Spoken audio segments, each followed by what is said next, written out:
Alright, so just the other day I came out with a video showcasing a whole bunch of combos using all the brand new support from the new art types coming in just a few days time, with the goal of the video just being to hype you guys up and get you excited about just how powerful and insane all these brand new art types are going to be when they release in a few days time. Well, this video is going to be the complete opposite of that. I'll be taking all of your hype and excitement and trying to drag you all the way back down to earth by making you think more realistically about, are these art types actually going to be that strong, or maybe are we getting a little bit too hyped for no reason? So since making that video, I've been coming up with a whole bunch of hot takes in regards to whether or not I think these art types are actually going to be considered good or not.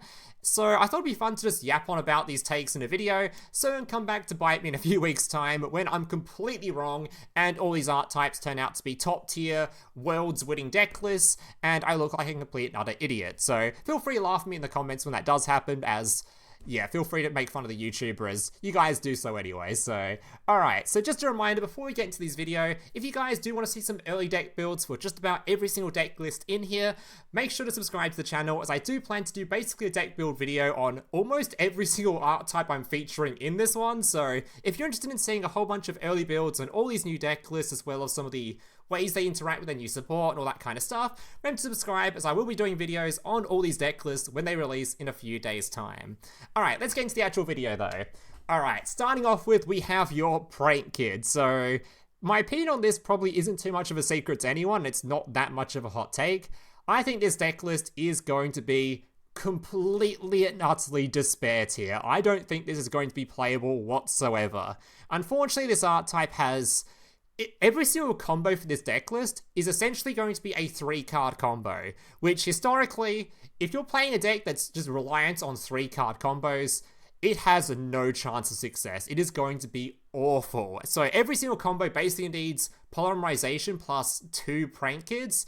To be fair, those Prank Kids can be any of the Prank Kids, so it doesn't necessarily have to be a specific one of those, so they're fairly generic-ish combos, but if you're relying that heavily on having so much engine in your hand, you're going to have no tech slots whatsoever, so you're going to lose to just about anything. You can't play things like Lance, or Cosmics, or MSTs, or Effect Veilers, all the tech cards that are normally used to just break boards.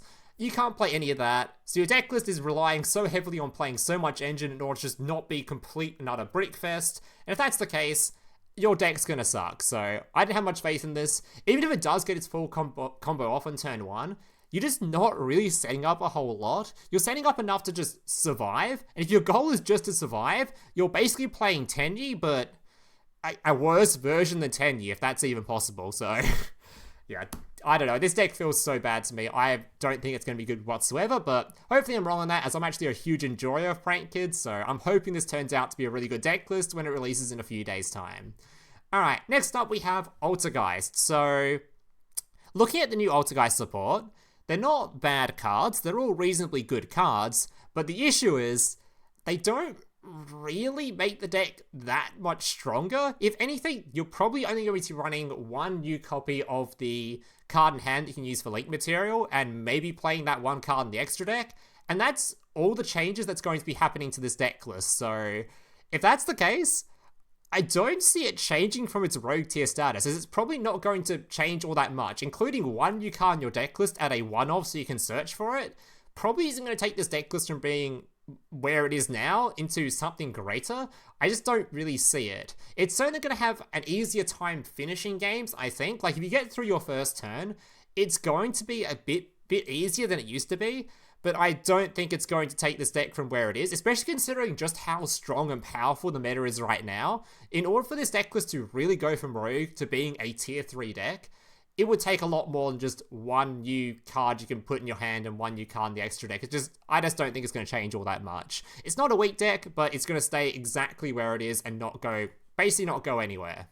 Alright, next up we have Amazement. So, Amazement, I don't think it's fair for me to rate this deck based on when it's put into other deck lists. So I'm going to weight this purely on pure amazement. So not your Gear Freed amazement or your Live Twin amazement or anything like that. As those deck lists, if they're already rogue tier, just adding some new amazement cards to them probably isn't going to change all that much, as Live Twin is still going to be Live Twin after this new support is released. So this is going to be purely based on pure amazement, and pure amazement I think is going to stay just extremely meh. This archetype is still way better as a package played in other deck lists. By itself, it's not going to change all that much. There's way better sort of engines and main deck cards you can be playing outside of the actual amazement cards themselves. These cards are way better being used as just basically just the big boss monster, and the new trap card is probably going to be the way to play it. The new trap card might see some play, but the new main deck monster I don't think is going to see that much play at all, as I don't think pure amazement is very great whatsoever.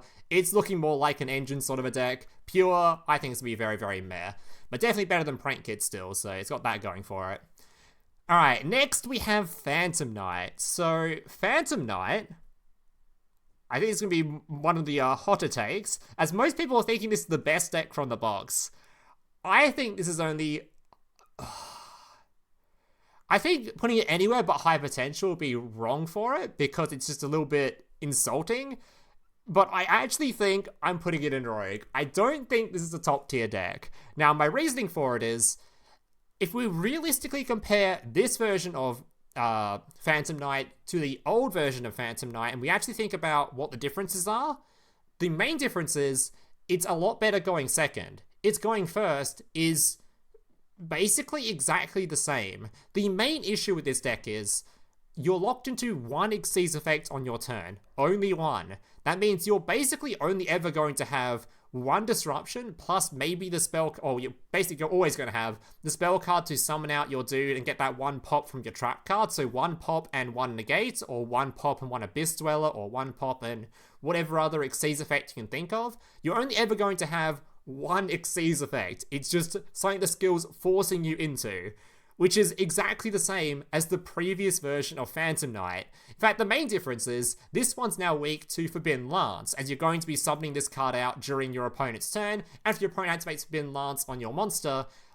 you just lost the game. And Lance is going to be pretty popular after this, as it's already a very, very popular card. So I think Phantom Knight, its turn 1 is basically the same as it was, if not maybe slightly worse, despite having an extra bit of disruption. It's feeling really bad in my opinion. Going second though, it's looking really, really good, as you can basically do your full combo into multiple interactions to try to remove your opponent's stuff without even doing your normal summon, which looks really, really insane. But yeah, I just don't think that the fact this deck has no real turn 1, or no real solid turn 1, I think it's going to be such a downside for it, especially considering a deck like Sky Strike is currently being played, where if you're relying on just one boss monster sitting in the middle of your field to try to win you the game by itself, that is just, it just gets hit by one negate or one destroy on the Xyz monster before you get to rank it up or anything like that, I just don't see it being that good. This deck needs more disruption going first, and I'm not sure if it really has the room for tech slots, especially considering I think they limited one of these cards to 3 now, so you can't even play things like Crackdown and stuff in this deck.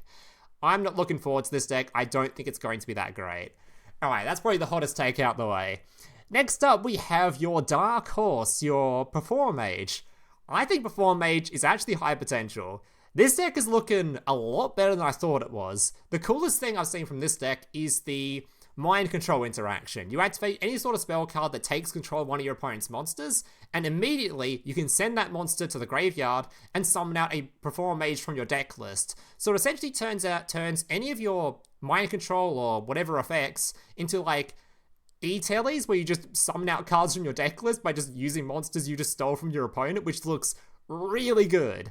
That is all going second kind of stuff. And going first, this deck also looks really good, as you just set up multiple disruptions in the form of multiple 2-card combos. It does have some 1-card combos, but this deck list is mostly going to be 2-card to end on multiple disruptions.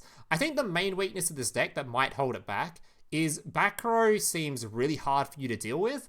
But to be fair, in the current meta, there isn't really that many back row-esque decks. It's mostly like spell card sort of stuff from maybe like Striker with their setting their cards, or maybe even like Blue Eyes and their spell cards. But in terms of like actual hard back row decks, things like your Live Twin or even Altergeist. These kind of decks aren't super prevalent right now, so I actually think this deck looks really, really solid, just because back row decks aren't super popular right now, and this thing can set up just basically any rank 4 or any synchro deck or any generic synchro in the game currently, and has that really sick interaction where you can steal your opponent's stuff and just use it for your own resources, which is really strong against a lot of the decks even featured in this video. This would be, I think this deck going second would actually crush Phantom Knight, which is kind of cool to think about. So I'm excited for this one. I'm going to put it in high potential. Next up, we have your Fabled. So, Fabled is looking really like a version of Dark World, with all the discards and draws and all the cool stuff it can do. But I think it's looking way more gimmicky. I don't think it sets up as easily as those decks do. But the power level this deck can potentially get to, I think makes it probably a rogue level sort of a deck. You can set up some really, really disgusting fields with this. Provided you get the right draws, of course. There's a little bit of gambling going on with this deck, so I'm not sure. This one, it's verging on me putting it in meh, to be honest. But I'm gonna give it a chance. I'm gonna put it in rogue. I don't think it has realistically any chance of being a high potential top tier deck list, just because it's too much like of a gamble reliant sort of thing, and going second I think it's going to be a lot worse than going first, like a lot worse. It's going first has the potential to set up some insane fields, but going second you're really going to struggle to get to those fields and break fields when there's nothing really in the archetype that is inherently good at breaking fields, for example. I don't have much faith in it going second, but going first, I mean, it's probably playable. Actually, maybe I should put it in meh tier. Actually, I'm going to put it in meh tier. I think it's going first is actually just like the only good strength about it. Going second, I don't see it being able to break fields very easily, which is not a good sign for a deck, so I'm putting it in here. Alright, especially with all the tech cards going around. Like, if people are playing things like Necro Valley or Summon Limit, or you just have nothing in your archetype to help you break those fields, so I don't have much faith in it's going second. Alright, next up we have your Raid Raptor. I think this is the only deck on here that is actually probably a top tier deck. So, what's good about this deck is that it's actually an upgrade from its previous variants. It turns out that this deck going first has the opportunity to set up multiple forms of disruption, and it sets up a thing that there's no locking clause that locks you into only one Xyz effect for the turn. So if you get your monster on the field, unlike with Phantom Knight, you've now got 3 negates, not 1. You've got 3 ways to disrupt your opponent on top of your spell card. So although it's still a fairly flimsy turn 1, at least if you do get it off, it's going to do something impactful, whereas I don't think this one is going to be doing anything impactful. So I think this deck, also on top of that, this deck can also set up things like your rank 4 that can flip things face down. That isn't going to be locked. Like, the fact this thing's locking you to only 1 Xyz effect is so bad for the deck going first, and this thing not having that clause on it, or that restriction on it, I think it's way better, way stronger. So I have a lot of faith in this. And going second, this deck has a lot more options than it used to, especially considering that tiny little bit of text at the end of the skill that lets you summon out an extra Raid Raptor if your opponent has a monster on the field. So makes it really, because realistically, if this deck can go into a rank 4 of any kind, you're already going to go into your main combo for your Dark Rebellion, whatever it is, and just suck up all your opponent's attack into one big monster on your field. So any rank 4 that you can get on the field, if any of your rank 4s stick, you're going to have a gigantic boss monster on the field. So I think this deck has actually got potential to be a top tier deck, unlike the rest of things on this list, which maybe this deck, everything else I don't think has the actual potential to get there.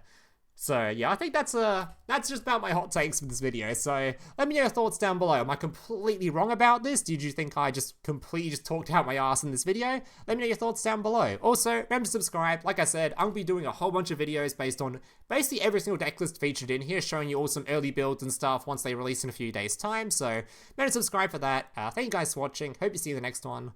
Laters.